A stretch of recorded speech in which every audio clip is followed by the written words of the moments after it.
I would now take your leave and hand over the stage to Mr. Sriram Kari. Thank you.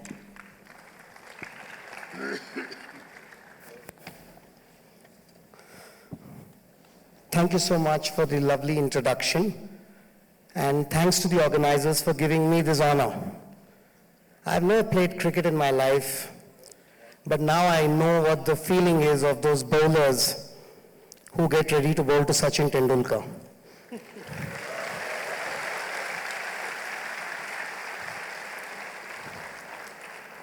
Wrong ST, but anyway, I'll take it. Virat Kohli. So, those of us who have followed the works, writings, speeches of Dr. Tharoor for nearly 2 decades, since most of you are engineers and understand technology, today our startup success is when the noun becomes the verb, like Google or Twitter or Facebook.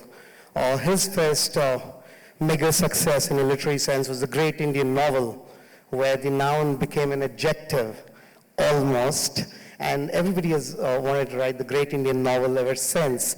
And of course, the book Midnight Millennium or Bookless in Baghdad, the elephant, the tiger, the cell phone, each one has brought in a fantastic sense of idea, has found salience across the world. You know, we're reinterpreting India for the world. And then, few months ago, you went and spoke what could have been possibly a 1,000th debate, should have been just another debate, and the internet broke. What was brilliant about this idea of asking the Queen to make up some overdue payments was that on the one hand, it kind of spoke for the subaltern, the poor, the weak, the third world, the oppressed by imperialist forces of the past. But it's also speaking about a new or an older version of nationalism at a subterranean level, perhaps the very narrative India needs today. So I'd like to ask you this. You've spoken about, at the debate for obvious reasons, about the economic reparations that possibly are due to India, the extent of loot, which has never been articulated by anybody so brilliantly since the times of Will Durant's case of India. And then you subsequently modified it, made a moral case saying we're not really looking for money, a pound per year would be good enough. So my setting the scene question for you would be, what does history owe present? What can today demand of yesterday? And can this idea of kind of setting history right be applicable beyond nations? For example, could the Dalit in India ask an apology of the Brahmin? Could the women of the world, and their oppression is not over, demand an apology from men? And your views. Excellent questions, and great to see you all here. My first visit to any BITS Pilani campus, despite...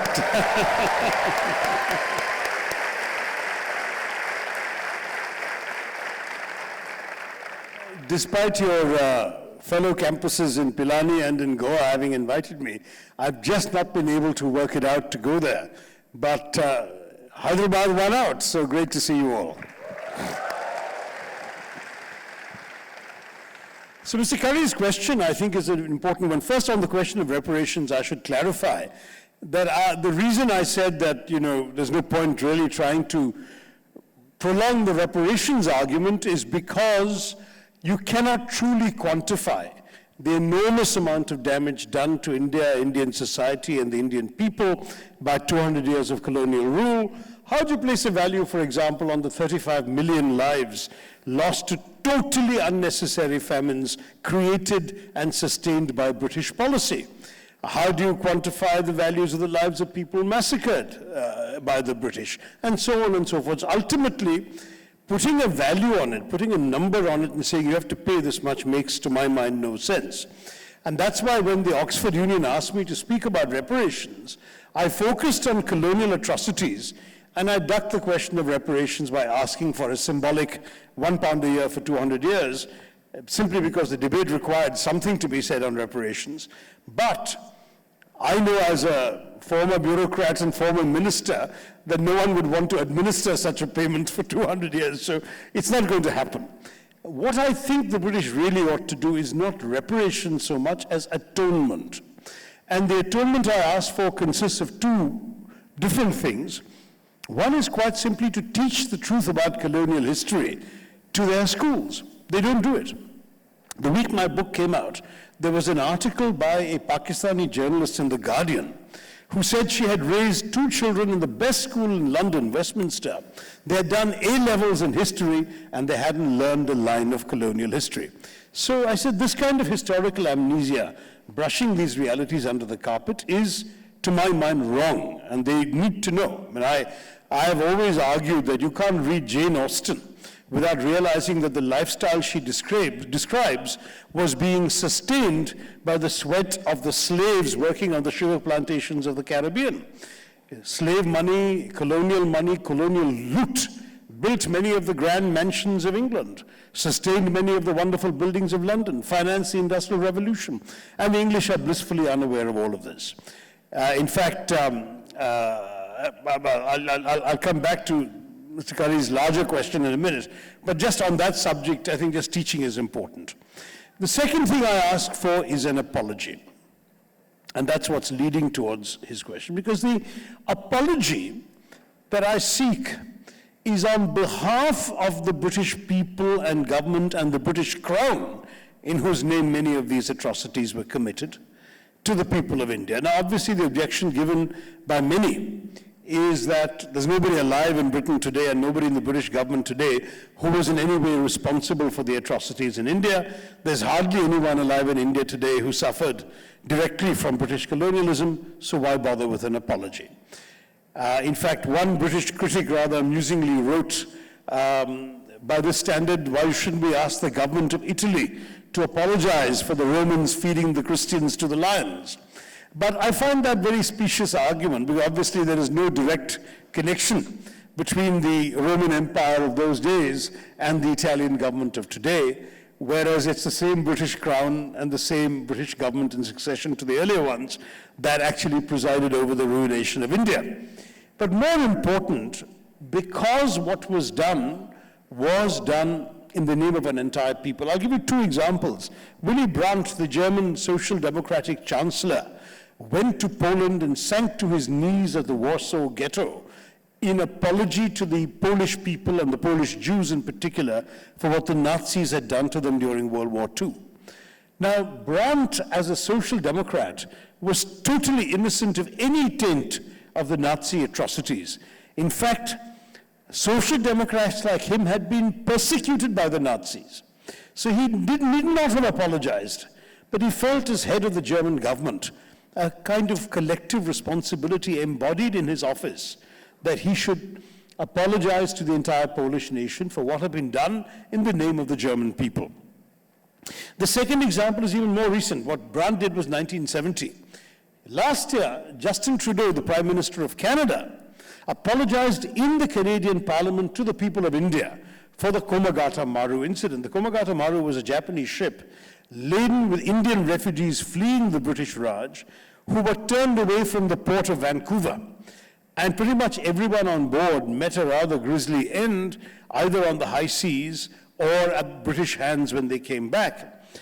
And though the Canadians hadn't directly killed anybody themselves, Trudeau felt the same way as Brandt that the people of Canada collectively owed an apology to the people of India. So that's the logic I'm suggesting to the British. Come, for example, seize an episode like the Jallianwala Bagh massacre. Why do I pick that? I mean, not because of the number of people killed, because if you just look at the numbers, a lakh of Indians were butchered on the streets of Delhi by the British at the end of the so-called mutiny of 1857-58. So in numbers, Jallianwala Bagh doesn't even compare.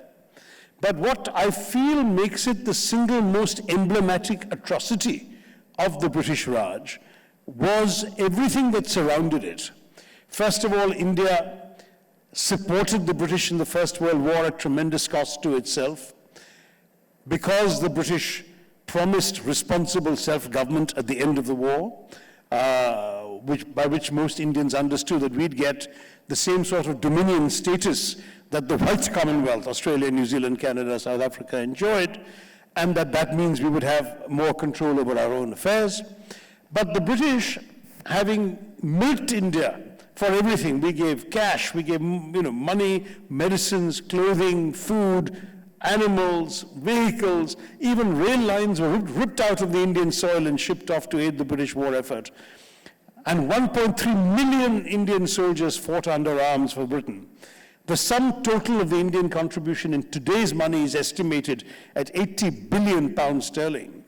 Now, if after all of that, the British had kept their word, it might have been a different story. But the British, of course, broke their word. And perfidious Albion condemned India to further emergency rule by reimposing the wartime era emergency restrictions in something called the Rowlatt Acts. At that point, various protests broke out, particularly in Punjab, and Brigadier General Dyer was sent to Amritsar to impose martial law there, which he did. And he declared what we call today Section 144, that is, not more than 5 people could assemble in one place at one time. And at that time, a bunch of farmers and peasant families from the surrounding villages of Amritsar, almost certainly completely unaware that there had been this prohibition on assembly, gathered in this walled garden at Jallianwala Bagh, family gathering, unarmed, just women and children and parents, to commemorate Baisakhi, the spring festival. Now, Dyer, hearing there was a large group of Indians assembled in a garden, arrived. He didn't ask them what they were doing there, didn't give them a shouted order to disperse, didn't even fire a warning shot in the air. He asked his soldiers to open fire unhesitatingly on the crowd, mowing down men, women, and children and they were moaning and crying as they were rushing to the gates. He had his soldiers stationed at the gates so that they would get easier targets to kill. The British admitted to 379 dead in 15 minutes. The Indians claim it was over 1,000. The truth almost lies somewhere in between. But this horrendous tragedy was not the worst of it. Dyer then refused to allow anyone to tend to the dead, the dying, and the wounded for 24 hours, so that their bodies lay rotting in the hot sun, while the relatives waited at the gates so we could hear the piteous cries of the dying, asking for water, which they could not give. Dyer ordered Indians to crawl on their bellies on a street where an English woman had been assaulted, except she'd also been rescued by Indians, but that was irrelevant. And when they so much as lifted their heads while crawling, they were hit on their heads with bamboo staves by the British. At the end of all of this, inevitably there was a public outcry, thank you very much. And the result of the public outcry was the House of Commons condemned Dyer. Promptly the House of Lords exonerated him and praised him. And few British newspapers ran a campaign to raise money to reward Dyer. And he was given by the British, principally the British in India, the princely sum in today's equivalent of £250,000 sterling, together with a bejeweled sword for having killed Indians. And that flatulent voice of Victorian imperialism, Rudyard Kipling, hailed him as the man who saved India. Saved what in India, whom in India, saved India for whom, not clear. But this is what, for me, that entire package of things, the original betrayal, the actual brutality and killing, the indifference to human suffering of Indians, the self-justification later, the actual reward and praise for this act of wanton cruelty, all of this together, put together, makes the Jallianwala Bagh the single worst atrocity of British rule. So it seems to me that if on the centenary of that event, 13th of April, 2019, a member of the British royal family in whose name all this was done, or ideally the Prime Minister of the British government, I don't really expect that to happen, were to come to Amritsar and apologize there, not just for this atrocity, but for all that it symbolized of what was wrong with the Raj, it would be a tremendous gesture of cleansing. So that answers your question. When you say, what does history owe to the present? It owes an accounting of itself, no more. As far as I'm concerned, I don't want to revenge myself on history. I don't even want to ask for money. I just want moral accounting. I want them to face up to what they've done and say, it was wrong, I'm sorry. And that, I think, is all we can demand of history. Face it in the past. I often say that our problem in India is we are very quick to forgive and forget. By all means, we should forgive. Forgiveness is good. Let's not forget.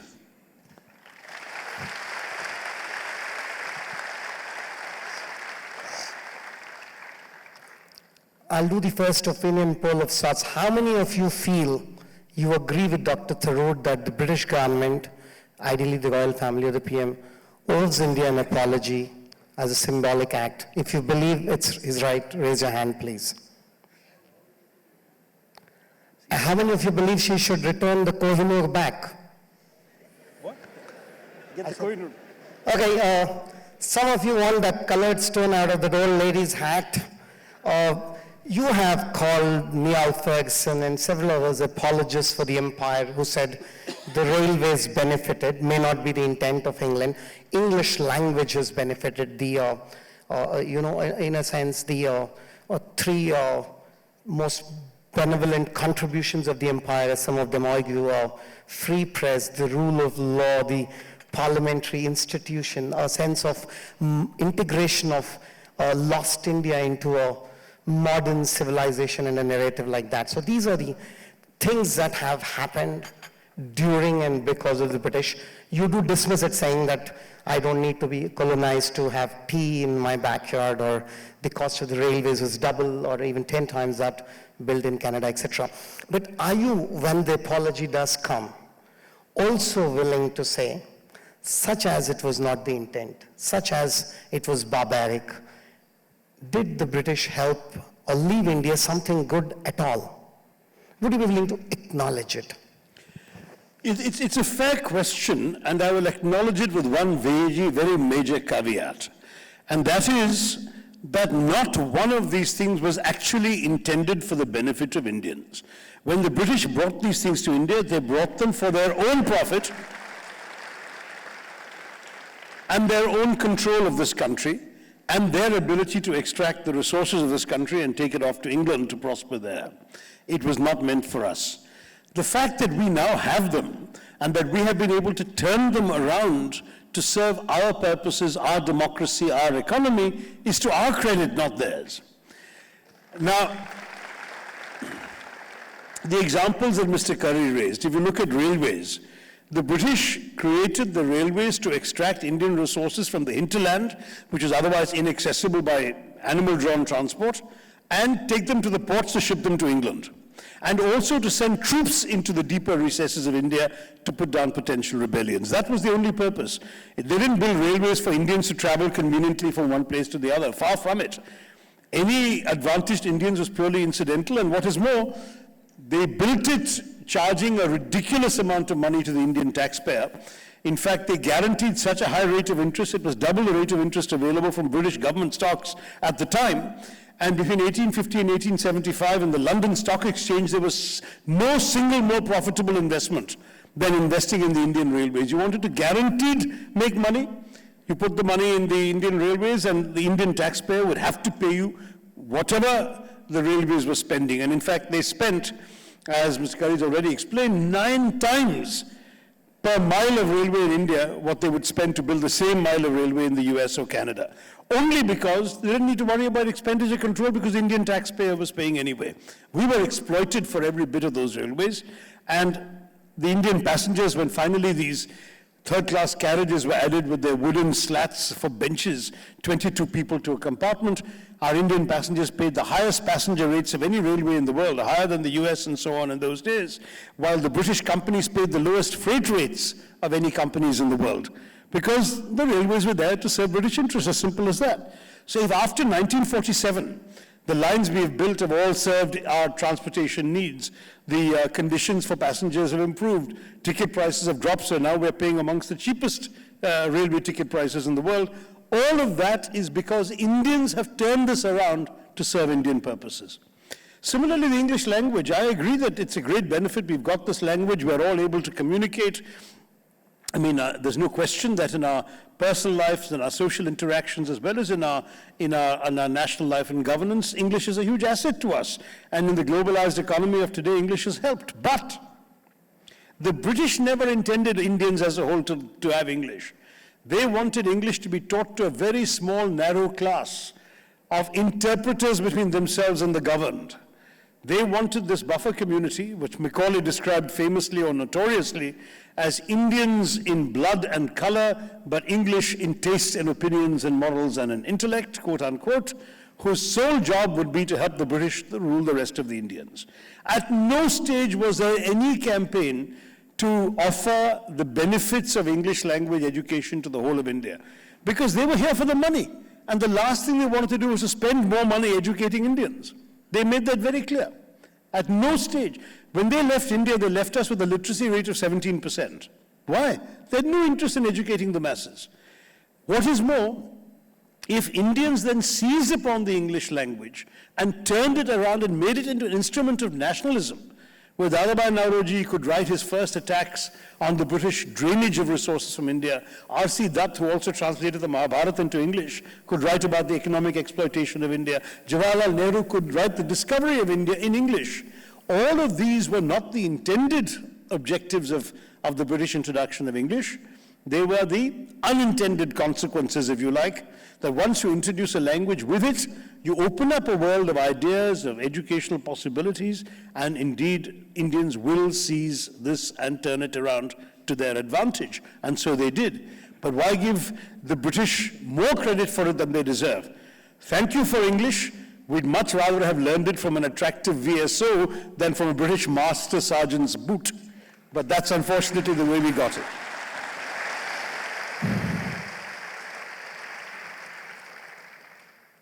You place so much of a premium on the power of apology, of atonement.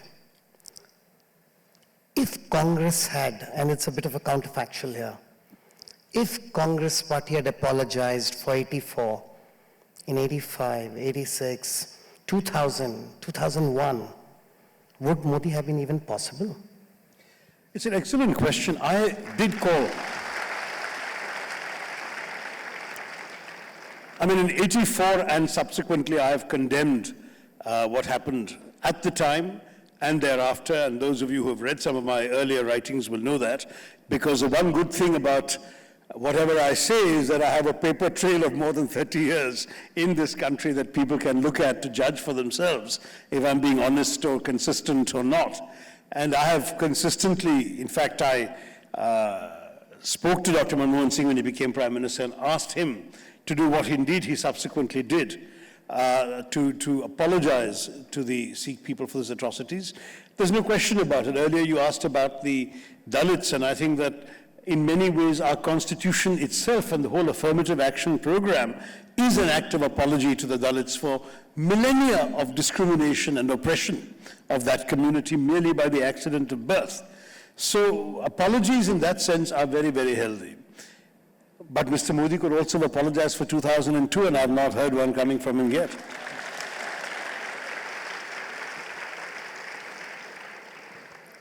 So yeah, if Rahulji falls on his feet like Justin Trudeau, trust me, Modi will be in trouble. But I don't want to put you in trouble here. I'll come back to that in a bit.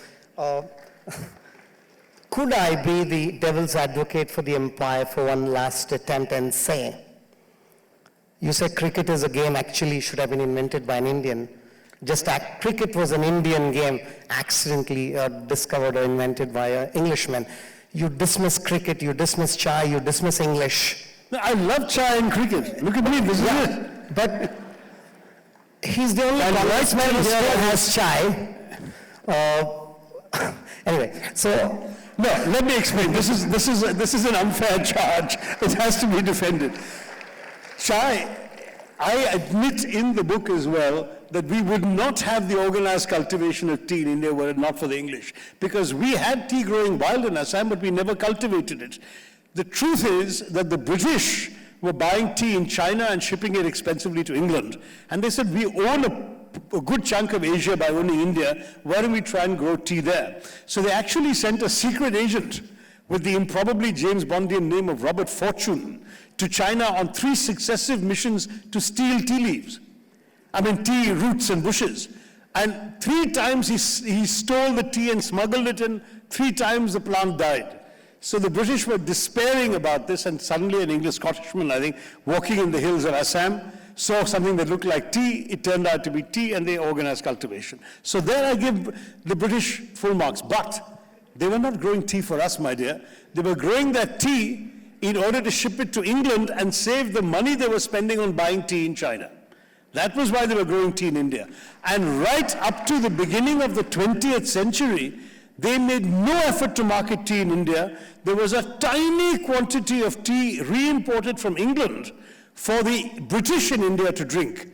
But it was only with the Great Depression, when, as you know, the global Western economy collapsed and the bottom fell out of the market in Britain, that the British tea producers were obliged to develop a market in India where millions of people had to acquire a taste for tea so they could unload their stocks of unsold tea. And that's how, it's as recent as the late 1920s, early 1930s, that tea became a mass consumption drink in India. So once again, I am very happy to have my tea. I thank the British for cultivating it, but I have no illusions. They grew it for themselves, and we merely got it by accident and historical circumstance. I should have clarified. I wasn't thinking of tea. I was thinking of chai. But what I want to ask you is this. Could the British turn back on you, Dr. Tharoor, and say, listen, Jallianwala Bagh, fine, the famine of Bengal, fine, everything, the kind of resource we forced out of you during the World War I and World War II, fine. Did we not give you, in a sense, Mahatma Gandhi? You acknowledge that he may not have succeeded against the Nazi German kind of a context, and Britishers were fighting them. Leave all the evil that England did they not give you a Gandhi who's still the single thread that holds you together, offers you hope beyond everything? Will you at least say this? Britain gave India Gandhi. Gandhiji fought against the British. So they didn't give him to us. He got rid of them for us. But something I do concede, and I conceded in the book as well, is that perhaps the noblest thing about the British was the quality of their opponent. Because if Mahatma Gandhi had tried his tactics against Hitler, against Stalin, against Mao, he wouldn't have been around to be celebrated as the father of an independent India. So one of his great insights was that the British were capable of being shamed by their own failure to live up to their own press releases. You know, the British were unbelievably hypocritical. Whenever they talked about wanting to rule India for the benefit of the Indians and so on, privately, at the very same time, they were admitting to themselves that they didn't mean it. It's right there in all the documentation. I've quoted it extensively in the book. So when Queen Victoria proclaims that she wants to associate Indians with government after the mutiny, Lord Lytton, 20 years after the mutiny, the Viceroy of India, writes to Queen Victoria saying, of course, we can't really give them any genuine responsibility. That's understood. Or as late as the 1920s, the British Home Secretary, the Home Minister, Sir William Hicks, says openly, you know, we're talking about ruling India for the benefit of the Indians. That's all complete hypocrisy and cant. We know privately amongst us, we seize India by the sword and we are holding it by the yardstick, and we shall continue to do both for our profit. That is the kind of blunt things they said behind closed doors or in notes to each other. And the truth is, that was what the British were all about. But because publicly they claimed to be on this kind of noble mission to bring enlightenment and progressive government to the benighted heathens and so on, Gandhiji had the brilliant insight of being able to shame them. So he would say, I believe your rule over my country is a sin. I believe your law is unjust. But I admit I broke your law. Please punish me. I deserve the strictest punishment you can give me because I broke your law. And the British didn't know what to do. They'd never seen a guy coming and saying, punish me. So they would punish him, but they would feel bad about punishing him, and after a while they'd release him.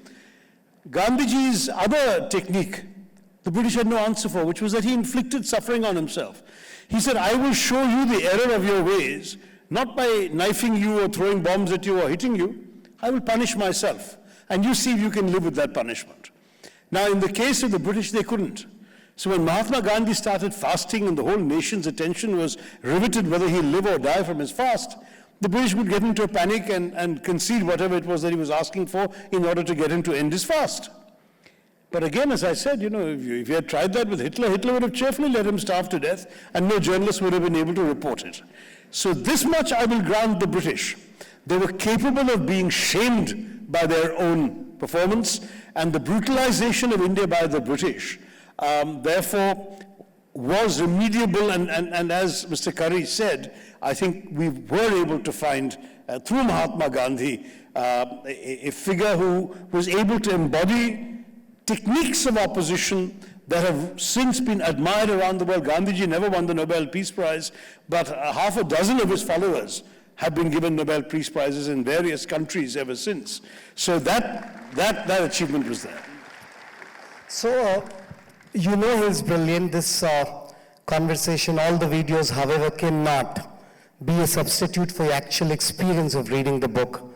Trust me, no matter how many talks you've heard about the subject, do find it to pick up this book, actually read. You'll get some unbelievable insights from history. For example, some of you may not know, and the book will tell you that but for a report by the ABP, we may not even have had a Kashmir problem. Just imagine. Or think about it, or go back to have a great reading. I now move to the second section, away from your book, to more contemporary politics, the narratives going in India and the counter-narrative needed, etc. In a sense, and I'm not referring to the petition that came online from Thiruvananthapuram, I asked somebody as I came here, how many Indians who are not cricketers or Bollywood stars could draw you this kind of young audience in India, 40 kilometers away from the city on a Sunday at 11, sitting patiently from about 30 minutes in advance, and I was told, the only person other than you is possibly Narendra Modi.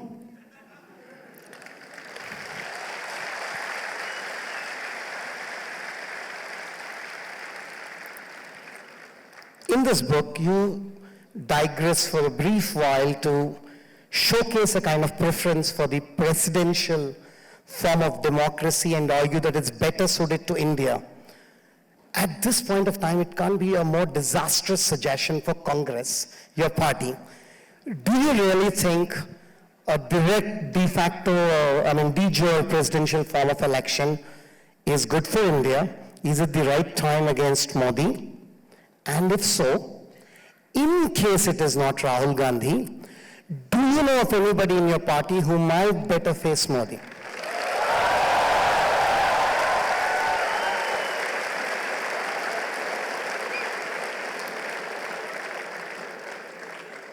First of all, I'm one of these old-fashioned intellectuals who believes that if an idea is good, it should be advocated irrespective of the specific individuals who may or may not benefit from it. I have been advocating a presidential system in writing for more than 20 years. If some of you have read my book, India from Midnight to the Millennium, which was published exactly 20 years ago, I start my advocacy then. And that was a time when, as you know, we were going through a succession of disastrous coalition governments, one government lasting 13 days, another government falling after 1 year, another government. And I said, for God's sake, this country has so much it needs to get done to develop the nation, to bring prosperity to the people. We can't afford to have this absurd British parliamentary system where you elect a legislature in order to become the executive.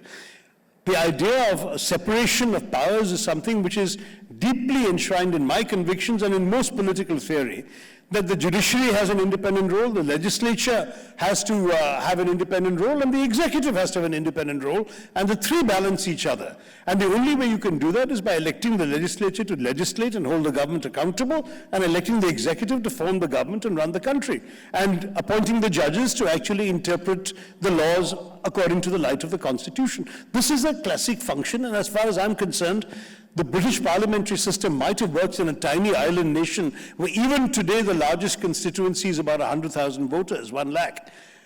But it simply doesn't work in a country our size because it doesn't work, the concept of it doesn't apply to us.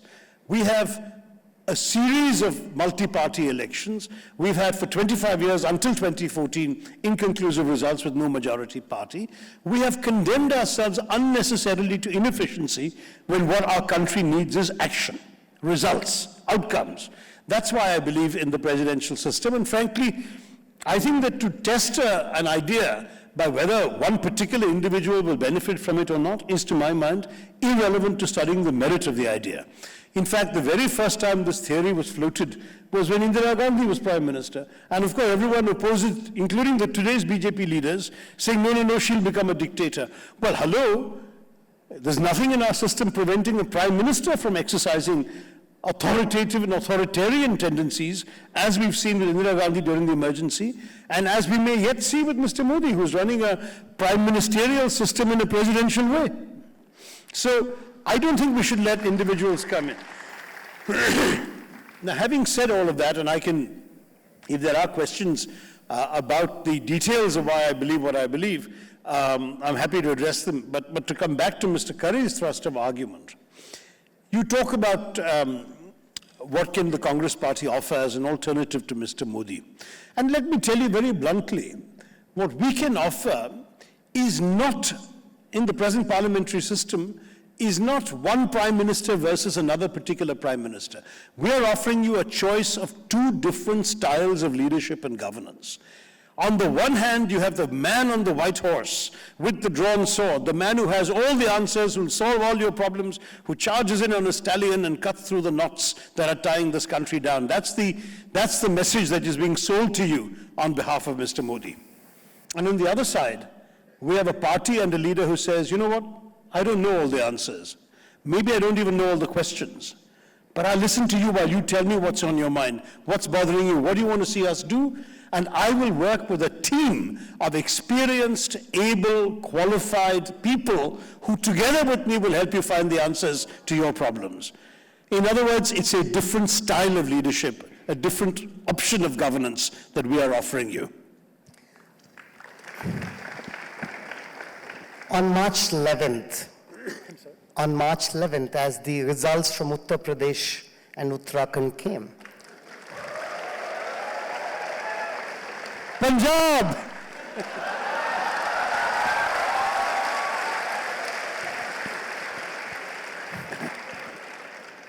one of the things you spoke about the fact is the BJP did not have a single Muslim candidate to fight. It doesn't matter if they are true on their word that no matter who's the MLA, would work for the progress and development and welfare of everybody. And you articulated that there is a need to be represented or for anybody to take the party seriously. So the reason Muslims do not seek or find much confidence, and this is the argument, is because there isn't anybody there. I see this in front of me, the new India, if you like. 99% of them don't have their father or mother assuring them their career for the next 30 years. Each one of them has to compete and struggle and work hard, fail or succeed based on their own efforts. And therefore, they are also seeking somebody who has had a career like that. Do you then, not you as a person, but doesn't your party understand that they would rather more seriously listen to a self-made Shashi Tharoor or anybody else over Rahul Gandhi?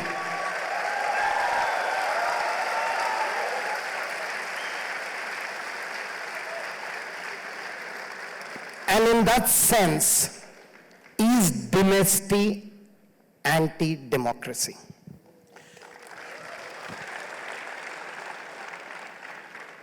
Dynasty is not anti-democracy if it is subject to the democratic will of the voters. I mean, the fact is, our society is characterized by what one might call the transmission of talent through the gene pool, right? I mean, you want to be a good carpenter or a good cobbler, you better have a father or an uncle who's a carpenter or a cobbler because nobody else is going to teach you. That's how the caste system began. Professions came down the family tree. You want to be a Bollywood star, it helps like hell if your father was a Bollywood star, right? You want to be in pretty much any profession. I inaugurated the convention, the All India Convention, the All India Ophthalmologists Association. And the outgoing president told me very proudly that his son had just qualified to be an ophthalmologist, and now he could look forward to his son inheriting his practice. So even in the scientific domain and so on, dynasty is somehow deeply embedded in our culture. It is not like that so much in the West. Of course, we have the Bushes and the Kennedys and so on in America as well, but the truth is that for the most part, the kind of widespread practice that we see in our society of people inheriting the professions, the businesses, the personal activities of their ancestors, that's a particularly Indian thing. Why is it we expect politics to be an exception? Now, it so happens I am an exception. I have had nobody in my family tree who has ever been a politician, and I'm going to have nobody in the rest of my family tree who wants to be a politician. So the question for me is, I've come into this field because I have certain personal convictions. Believe me, I've been put through enough Agni Parikshas by the professional politicians and by others, but I'm there at it because I believe that in a democracy, politics is still the very best way you can make a difference to the future of our society. And that's why I'm there. But for me, personally, dynasty may be relevant, but around me I see some very able and bright people who happen to be dynasts. The credibility they have earned has come from their own hard work. So a Sachin Pilot in Rajasthan, he is there. Undoubtedly, he got his early break because he's Rajesh Pilot's son. But there is no question that he is where he is and he has the popularity he has because of his own daily efforts in leading the party. There's a Jyotiraditya Scindia, who is a compelling orator in Hindi and English, who is a hard-working young man, full of ideas. I'm hoping you'll name my good friend Arun Yadav instead, but anyway. No. So we can go on and on and on. I mean, look, let's face it. You failed to sell those Ghulam young Yadav and leaders. Akhilesh, the Thackeray family in Maharashtra, where is it? I mean, unless you happen to be a spinster lady without a son, in the case of either Jayalalitha or Mamata Banerjee, and even they seem to have heirs acquired through, shall we say, non-political means. Foster son attributed to Mr. Vajpayee. So the fact is that that is the Indian way, and I don't think you're being fair in somehow considered anti-dynastic or anti-democratic. Let me just say one thing. Dynasty does not work unless there are enough of you to support the dynast. The favorite story I have from my profession is this poor fellow Kumar Gaurav, who had one big hit film, Rajendra Kumar's son. Love story. Yeah. Second film flopped, third film flopped, end of the dynasty. No one gave him any major parts again. So the fact is that you will find that dynasty has its limitations because it's subject to the box office in Bollywood. Similarly, in politics, it's subject to the ballot box. If the dynast keeps losing, his charm will disappear. But at the same time, you have to look at the broader thing. In the case of Rahul Gandhi, he's been one of those who's very openly said, I know that I'm in this position because of my birth. I know I have to earn it. And he has been working very hard. He's going through a phase, and the party is going through a phase where we're not doing very well. Though we have done well in some places, which is why I made that comment about Punjab. The truth is that for our successes and our failures, there are lessons to be drawn, and those have to be implemented by the party structure. Thank you. Sorry, the reason I need this repeated doses of hot tea is not only because of my fondness for the British, which you've all seen on display today, but because I have a very bad cough and cold, and I'm just trying to wash it down with hot tea while speaking. So on the dynasty, I just want to stress that, that I think at the moment, it's very clear that if tomorrow there were a free election for the post of Congress president, Rahul Gandhi would win. The Congress workers and the Congress office bearers would almost unanimously still support him. He then has to put that support to the good purpose of winning the broader electorate behind him, and when that happens, we'll talk again. While he has a cup of tea, at least a few sips, I'll take you back to the memory of a talk he did before the Oxford debate. It's a TED talk, some of you might have seen it. It talks much before others identified the term or the idea, the power of, the soft power that a culture or a nation unleashes, the success of America through Hollywood, through McDonald's and Coca-Cola and so on and so forth. I'd like to link this also to what some good online analysts call the bromance between Mr. Modi and Dr. Tharoor. You guys can't stand each other, you can't live without each other. He tags you as a Swachh Bharat ambassador, then you praise him, then your party fires you as the spokesperson, then you condemn him, then... And then... But aren't I better off speaking for myself? And then you support one of his biggest possible disruptive ideas of the future of elections being combined, and we only heard first half, and then I heard why you said it. You said that's because the polarization would be restricted to 4 weeks as well. So there's a lot going on between you and him. No, I mean, Twitter exchange, guys. I mean, you are also the second most popular politician in India in terms of your Twitter, your sense of digital. If you had been asked this suggestion by Rahul Gandhi, would you have taken that Twitter tag, Office of RG, when the stated motive was to reach out to the minds and hearts of Indians?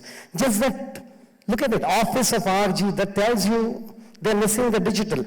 And they get Prashant Kishore and ignore you, and that's all we're talking about.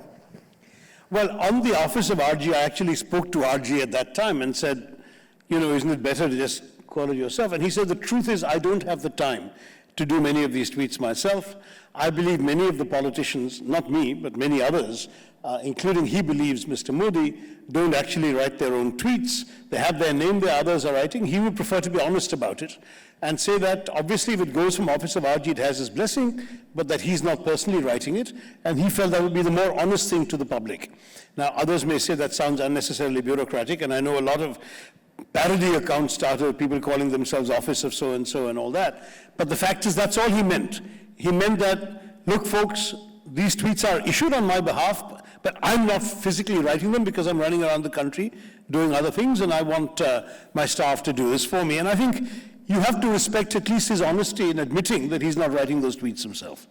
So, coming to soft power, if tomorrow Mr. Narendra Modi said, would you head an informal or formal delegation on behalf of India, trying to drum up support for India to be a permanent member in the Security Council, would you accept such a possibility? I mean, I have just come back 2 days ago from leading the Indian delegation to Pakistan at the invitation of Sushma Swaraj. You know, I want to say very clearly when it comes to India in the world, we are all Indians first. Party politics come second. I have long since argued that there is no Congress foreign policy and BJP foreign policy. There is only Indian foreign policy, that our political differences must stop at the water's edge. So from my point of view, it has actually been a very healthy practice that the Foreign Affairs Committee, External Affairs Committee of Parliament has always been chaired by an opposition MP. Vajpayee Sahab chaired it when it was first established. Gujral Sahab chaired it. Today I am the chairman of this committee, and I feel when I'm chairing the committee that I am acting on behalf of the whole Parliament. The majority of my members are BJP members, and not once have any of them had reason to complain that I was being partisan. So when it comes to India's national interest, I am unshakable in my conviction that whoever my government is, whatever, when the country's honor is at stake, the country's position at stake, I will act. So on this Pakistan thing, it was a meeting of the Asian Parliamentary Assembly. They asked me, will I lead the delegation? I didn't even hesitate. I didn't consult anyone in my party. I said yes. And nor has there been any negative feedback. It was the right thing to do. I'll just do 3 more questions before I open the house to questions. I have the questions from all of you sent through WhatsApp. I'll read out your name, or whoever asked the question. It'll be very kind if you kind of stand up and he could see you, and in a sense, then last 3 questions. I know we'd love to talk to you for at least till evening, but we can't. So the thing I want to ask you is this. Different people have defined the ideal future of India in the 21st century, and some of them have talked about India being a superpower in a very kind of a out of military spend or power in terms of presence in various parts of the world.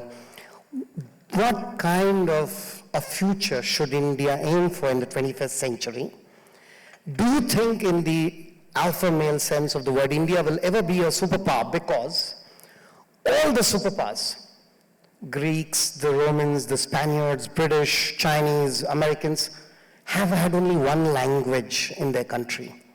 Do you think we have too many languages ever to be a global superpower, unless by force it becomes Hindi? Let me say, first of all, that I'm not sure that that's a worthwhile aspiration anyway. To begin with, before we talk about being a superpower, let's admit we're still super poor. We have a lot to do to overcome the problems faced by the bottom 25% of our society. Whether we grow by 9% or 6%, anything, we have to think about that bottom 25%. To my mind, what I first want to accomplish is to ensure that every single Indian has the basics, has a roof over his or her head, has 3 square meals a day, has the possibility of sending their children to a decent school where they actually learn something useful, has the possibility of a job and the prospect of working hard to get a better job.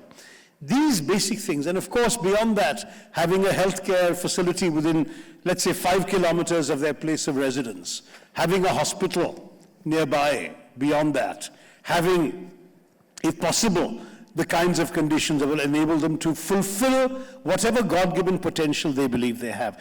That basic, until we can assure that for 100% of Indians, I think it's irresponsible of us to talk in terms of superpowerdom. Secondly, superpowerdom for what?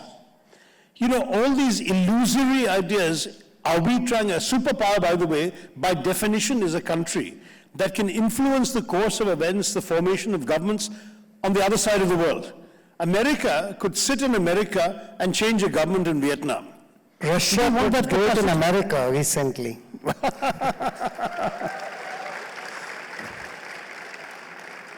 The Kremlin candidate one, is it? Okay. I didn't say anything, I just...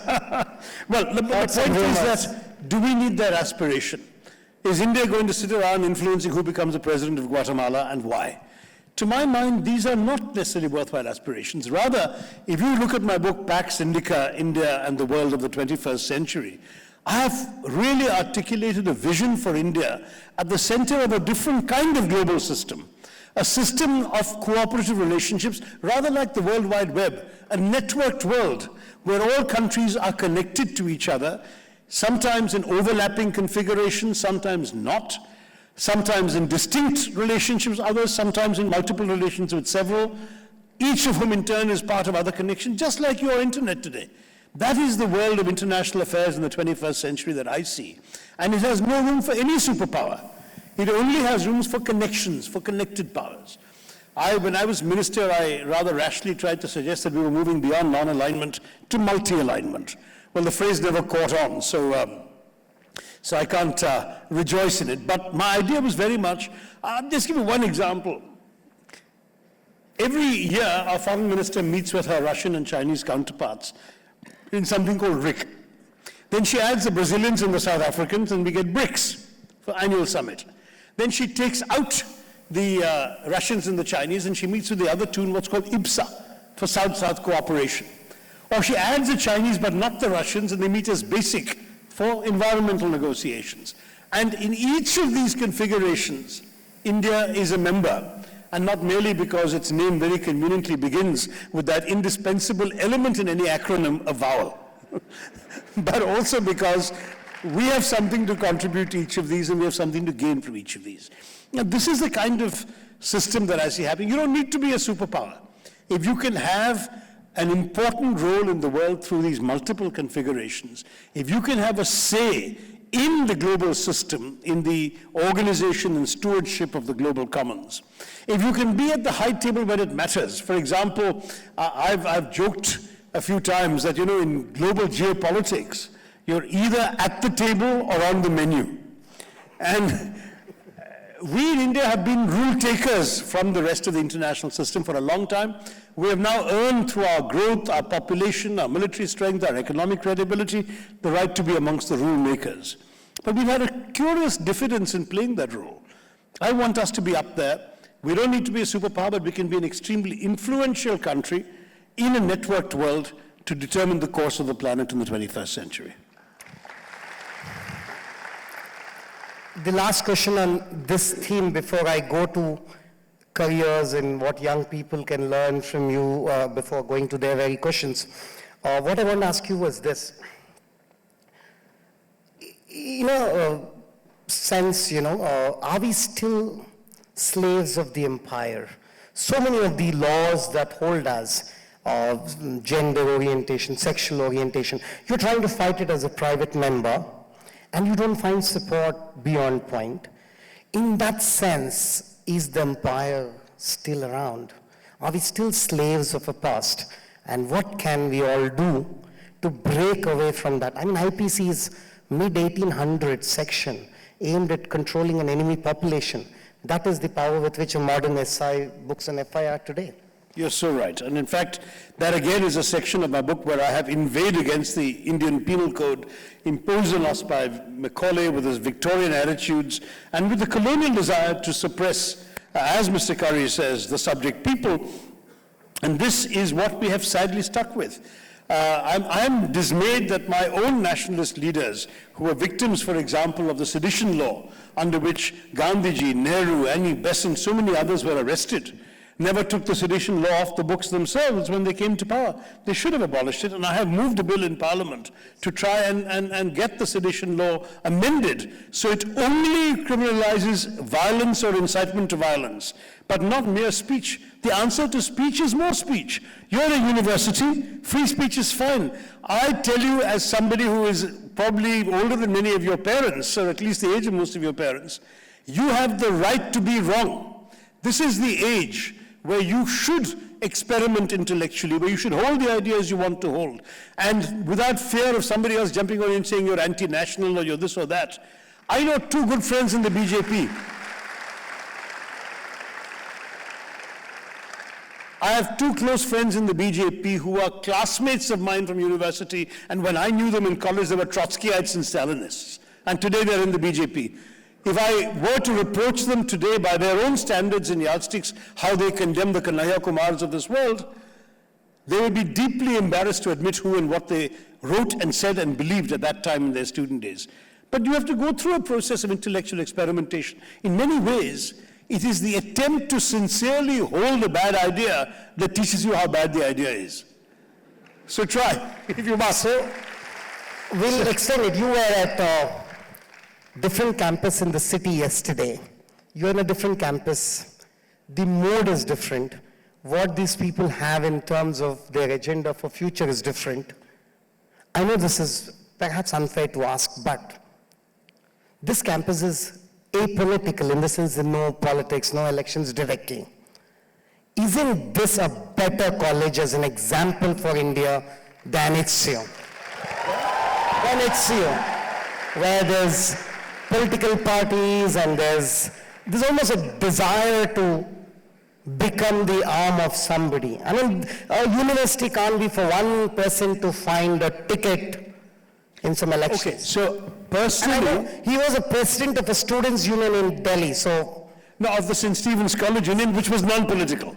Yes, so we had no political parties. And Chandan was your senior, and you're not referring, Chandan Mitra was your senior. He was my campaign manager. Oh, he's the campaign manager. And he succeeded me, but he was not elected. It was during the emergency, and he was appointed. So that's another story. But the fact is that, that if you look at the St. Stephen's College experience, there were very, very lively student union societies.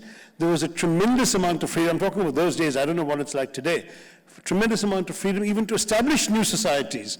All you had to do was persuade one member of the faculty to agree to serve as faculty advisor. That was all that was required, and the society could be established.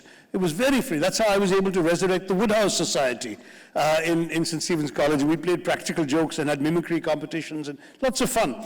There was everything, hiking society, stamp collecting society, the history society just for debates on history. It was an amazing college, amazingly exciting place intellectually. And our politics, our student politics were lively, but they were non-political in the sense that we never participated in NSUI, ABVP, SFI, AISF, all of that stuff. Do I regret it? No, I don't. But do I want to take it away from those who have it? No, I don't either, because it so happens that much of student politics, probably a majority of student politics in India today, is actually organized politically. And therefore it becomes difficult, especially in larger campuses, to run a non-political election, because you need a a party organization supporting you. Say when there's a Delhi University election, again in my time, St. Stephen's College did not participate in the Delhi University Students' Union, so I didn't have to worry about that, but the Delhi University Students' Union would have 100,000 voters. How do you reach them without a party organization? St. Stephen's College had 1,070 or something. That was the entire student population.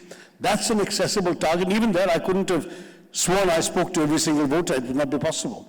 So I just think that there are some realities one has to bear in mind, and as our population has grown, the need for organized structures in all of this has also grown. But I would say that the youthful spirit of political inquiry that many campuses feature is healthy in its own right because it shows an urgent concern with the problems of the society around you. I will never reproach a student for staying away from student politics, but nor would I reproach a student for participating in student politics if his or her desire is to make a difference to the future of our country. Let me say something that I first wrote way before I came into politics, which is that it is a peculiarity of our society and our democracy that the best and most educated professional classes stay away from politics. If you go to the Western democracies, we are the people who make their politics work. That is, that it's people of our sort of background who are writing the policy platforms, stuffing the envelopes, attending the party rallies, and producing the candidates. Do you know that in the last 6 presidential elections in America, one or the other candidate was from Harvard or Yale? Now think of India, and with the exception of Dr. Manmohan Singh, people of that background aren't in politics. It's as simple as that.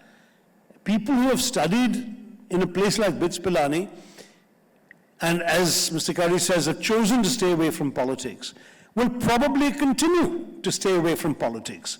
But then as you settle down in your comfortable engineering jobs or whatever with your single malt at the end of the day, you will curse the politicians who you consider unworthy of representing you. And I ask you, do you not have a responsibility to ensure that this democracy's political leadership is full of people you are proud of rather than people you want to apologize for, or curse, or criticize? My own feeling is a society like ours is a diverse society. All sections of it must find a place in our democratic representation.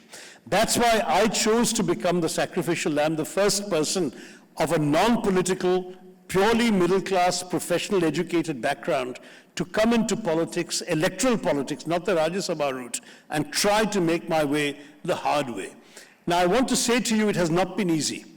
And I was always very amused by the fact that when I was elected in 2009, for the first 3 or 4 months, not a single day went by without somebody coming up to me on a plane, in a public place, on the street, whatever, saying, I'm a banker, I'm a lawyer, I'm an accountant, I'm in private equity, I'm an engineer, and I want to be like you, I want to be in politics. And after all the so-called controversies that started and were manufactured and were thrown at me, and all the Agni Parikshas that were inflicted on me one after the other, how quickly that dried up. And no more were middle-class professionals coming to me and saying, we also want to be in politics. But, you know, there is a price to be paid. I have paid it, and I have so far survived.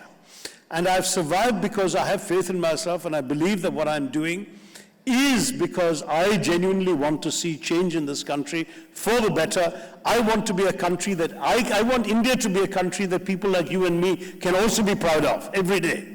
And for that, we have to put our feet and our energy and our time where our words are. That's why I'm there. And that's why I say to all of you, no harm in student politics, as long as you're doing it because you care about the future of this country. Politics needs people like you. In fact, you almost preempted the first question I wanted to bring from the public. This is asked by Sushmita. Sushmita, I'll ask you a question. If it's you, please stand up. For a female who has plans to dedicate her life to the service of the nation, what would be a wiser choice for me? IAS/administrative services or politics? Sushmita? Okay, wherever Sushmita is, I would say that both are in their own way equally valid. Politics is a profession that involves a fair amount of uncertainty. If you don't have the independent means, if you don't have the ability to support yourself, if the only way you can survive in politics is by forcing yourself to be corrupt so that you can earn a living, then don't choose politics. But if your circumstances are such that you need a secure job and a salary, but you still want to serve the public of this country, it seems to me that something like the IAS would be a terrific way of actually coming in and playing a role. It will take time before you get to a level that you can actually make decisions that affect lives directly, and you'll have to do some drudgery and grunge work at the bottom, but it's definitely worth doing, because at the end I've seen the enormous amount of impact that an honest, hardworking, committed IAS officer can make in our country. So I would urge you to consider that. If you've been fortunate enough to be blessed with some financial security and so on, politics has tremendous possibilities, because, again, ultimately that IAS officer will take orders from a politician. So the politician who is able to get elected and at the same time be true to their principles, such a politician has a different kind of satisfaction. But to my mind, both are equally valid ways of public service. Pratyush Mahapatra, this is a bit of a counterfactual as well. What do you envision would have been present India if the British had never arrived on Indian shores? So Pratyush, wherever you are, I have actually explored this briefly in the book. The problem with counterfactuals is they're hypothetical, right? So my guess is as good as yours. But I can explain and justify what my guess is and why it is. If the British had not come and no other colonist had come, because the usual answer is if the British hadn't come, the French or the Portuguese or the Dutch or somebody would have taken over the country because we were so weak and disunited, etc. But if we accept that we would have been able to resist any foreign invader, what was the tendency in the country? The tendency in the country was to try and control the entire subcontinent. The Mauryas did that in the 4th and 3rd century BC. They covered about 80-85% of the entire subcontinent. The Mughals took it up to 90, almost 95% of the subcontinent. Extreme tip of the peninsula they never got to, but otherwise they really had pretty much all of it covered. And the only thing preventing perhaps that last tip was the state of modern communications and or lack thereof, transport and communications in those days. So this ability that the empires had to extend themselves over the territory, by the 19th century, with the invention of modern communications, roads, railways, and later with the internal combustion engine, it seems to me that very clearly somebody would have fulfilled what other monarchs had tried earlier to try and unify the country territorially.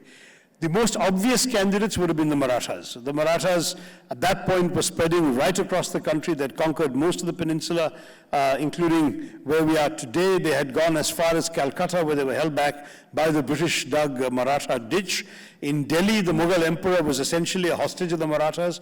They found it convenient to pay him homage as the emperor, but they actually called the shots on what could have been done. If that process had continued, and we hadn't either had the invasion of Ahmed Shah Abdali, 1761, the Third Battle of Panipat, or if they had recovered after his withdrawal and there hadn't been the British victory over the Marathas in 1818, then the Marathas would almost certainly have continued the task. They'd already made a lot of progress. They would have taken over the entire country. They seemed to want to keep the Mughal emperor there as the figurehead, constitutional monarch, whereas beneath them, the civilian power would have been exercised by a bunch of Peshwas and other tough guys. And just as in Japan and Thailand, the two other Asian countries that were never colonized, a system would have evolved that was nationally rooted in the culture and practices of those societies. There would have been all the ritual obeisance paid to the emperor, but a sense of nationhood and constitutional governance, to my mind, would certainly have evolved. As I said, the idea of India is as old as the Rig Veda. It actually does not require the British to come and unify us, as some apologists for the British claim, because the notion is very much there. Bharatvarsh is described as a land between the mountains and the seas. Adi Shankara from my state of Kerala, Shankaracharya, traveled all the way up to Kashmir, all the way to Dwarka in the west and Puri in the east to establish his mutts. There was very much a common civilizational sense of India going back into antiquity. What the Harvards call a Diana Eck calls a sacred geography of India, knit together by countless tracts of pilgrimage. But it wasn't just a Hindu idea, because Maulana Azad has written about how when an Indian Muslim went on the Hajj, whichever part of the country where he was from, he was immediately considered by the other Muslims, the Arabs in particular, to be from one recognizable geographical unit, namely Hind. So whether you were a Pathan from the northwest or a Tamil from the southeast, you were a Hindi to the Arabs and to the other Muslims. So that sense of civilizational unity, a recognizable geographical space was always there, and in my view the country would have been knit together by somebody, if I had to bet, probably the Marathas, by the end of the 18th, early 19th centuries, definitely. And that's probably what we would have had, and we would have evolved from there. I mean, Thailand has had a couple of coups, but they've kept their monarch. Japan has had a couple of wars, but they've kept their monarch. Systems have changed underneath. Something like that would have happened in India too, and eventually we would have ended up with a society that we probably would have had a lot more Nawabs and Maharajas and aristocrats strutting about in their jewelry and their finery. Maybe we can do without that, but we would have had that too, because that, you know, a lot of these throughout time, a lot of the parts of India had these chaps parked there by the Mughals who continued. And when the Mughals became weak and the British were rising, these people became essentially monarchs themselves and ended up having to fend for themselves, because if they were being attacked by the British, an SOS to the Mughal monarch wouldn't get them anything. Mughal monarch was too weak. But in the kind of scenario I'm describing, these guys would have remained as kind of provincial heads. And if you look at Malaysia, for example, today they have just like that, they have about 9 different sultans, and these sultans get together every 5 years and elect one of themselves to be the king of Malaysia. We might have even done that, who knows? Those kinds of possibilities are very much there, but I see every possibility for a united India under some sort of constitutional royal figurehead and a strong civilian government beneath. There's some excellent questions, but I have very little time, so I just acknowledge the names of people who have sent these beautiful questions. Prerit Agarwal, Kunal Vashni, Kartikeya Srivastav, Rishabh Thakur, Madhura, Vishnu Kiran, Vishnu Mayank Agarwal, Anirudh Ramesh, Apurva Verma, Snehal Vadwani, Nikhil Navaratna, Gokul Kartik, etc. Just the absolute last 2 questions. We have only 4-5 minutes. After this, he'll briefly interact with you, sign your copies, those selfie moments, etc. Considering recent political trends, what do you think will be the future of secularism in India? This has come from Madhura. Would you like to, ladies, stand up? There she is. You know, I've never been terribly fond of the word secularism. I prefer to use the word pluralism. And I believe that is what we are, that is who we are. And that the kind of politics we are seeing, with, for example, the astonishing appointment of Yogi Adityanath as Chief Minister of our largest state, is an aberration that, to my mind, actually is profoundly at variance with the lived reality of India. Let me explain what I mean. Nehruji had this marvelous metaphor of India as a palimpsest. A palimpsest is either a piece of writing or a painting, whatever. Let's say, imagine on a wall, somebody comes and writes something. Then he comes and writes on top of that without erasing what has been written beneath. Then I write on top of what he's written without erasing what he's written. And more people keep writing, and all of this accretion of writings forms a palimpsest. That is what India is. We are a land that has been created by generations and waves of people of all sorts of backgrounds, religions, colors, ethnicities, languages, cuisines, costumes, you name it, all of this, and collectively together we're India. We have grown up. One of the reasons I found it so easy to work at the UN is I've grown up constantly used to being with people who are not like me. I went to school, I had classmates of every conceivable faith, color, caste, costume. It was just normal. That was India. I mean, you go on the streets, you'll find, I grew up in Bombay, you can imagine, there would be a woman in a burqa, there'd be a girl in a miniskirt walking practically side by side. You'd find people coming to school with a cross around their neck, people with a Sardarji's pagdi, people with no other visible identifying mark, but who sported names that gave away their faiths. But we accepted that this diversity was us. This is our society. I remember as a UN official traveling in the Gulf countries in 2004 when the Indian election results came in. And I still remember the face of this official, this Arab official, who reacted with utter astonishment that the election had been won by a woman political leader of Italian descent and Roman Catholic faith, who then made way for a Sikh to be sworn in as Prime Minister by a Muslim president in a country 81% Hindu. And you know, I said to him, boss, this is us, we're just being ourselves. We're not doing this for any effect. We're not doing this to impress the rest of the world. This is simply us being us. And that, to my mind, is what India is all about. You want to call it secularism, I call it pluralism. To my mind, this diversity and this enshrining and celebration and living of diversity is what we're all about. I am a proud Indian nationalist, but my nationalism is the inclusive variety that includes every person in this country, of every caste, every creed, every color, every conviction, every consonant, every costume and custom. Because it seems to me that the great strength of a diverse democracy like ours is that you don't really need to agree all the time, so long as you will agree on the ground rules of how you will disagree. What worries me is when there is an attempt made to privilege a kind of rhetoric that divides and undermines this diversity, that claims that only one version of Indianness is authentic and genuine and real, that essentially reduces this magnificently diverse land to a land not just of one faith, but of one interpretation of one faith, which happens, by the way, in my view, to be a profoundly wrong-headed interpretation. Because I have, undoubtedly in English translation, I have read extensively the Hindu scriptures, the Puranas, the Upanishads. I have volumes of collections in my home, and I speak with some authority when I say that Hinduism is a religion profoundly made for people who are questioning, who are inquiring, who have room for uncertainty and doubt. You know, the Rig Veda's verse about creation, what does it say? It says, who made this world? Where did it come from? What does it consist of? Only he in the heavens knows, or maybe even he does not know. That's in the Rig Veda. That's the kind of doubt that Hinduism encourages. Now, how do we reduce the soaring majesty of this faith and this civilization to the kind of identity politics of a British football hooligan?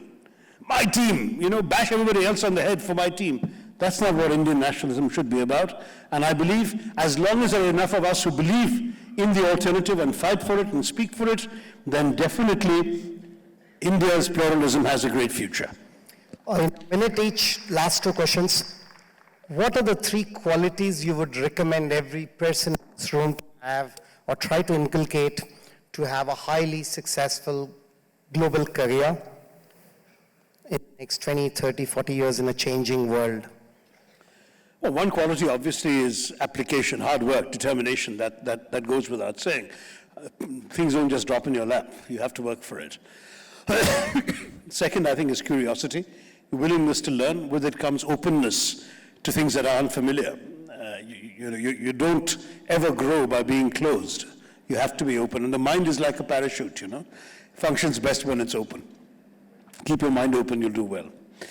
And the third thing, I believe, when I speak of openness, I obviously include receptivity as well. Huh? So determination, application, hard work on the one hand, receptivity, curiosity, openness on the other. And the third is faith. And I don't just mean religious faith. I mean faith in yourself. Ultimately, each of us, whatever we are, whatever handicaps we may have been saddled with, either of circumstance, of poverty, of physical health, whatever it may be, each of us has the ability to be the best that we are capable of being. No one can be a better you than you yourself, right? So be the best you that you can be, and the rest will follow. Success is yours. Just don't let yourself down. And the absolute last question, what a pleasure and privilege it's been, Dr. Shashi Tharoor. After the conversation is over, or some of you could come get your copies, and the organizers would give us the details. There's a recent article in Guardian which listed the favorite words of authors. Ray Bradbury, cinnamon, Jane Austen, civility, Agatha Christie, frightful, Charles Dickens, rejoined. What is the most favorite word of Dr. Shashi Tharoor as a writer and as a speaker? As a? Speaker, as a debater. One word each.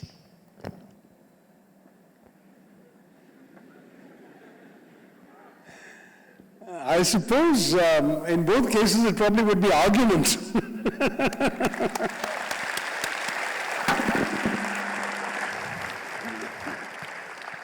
One of my favorite sentences that kind of gives a sense of the entire history of Europe was this. It said, England had Industrial Revolution, Italy has Renaissance, Germany had Reformation, and France had Voltaire.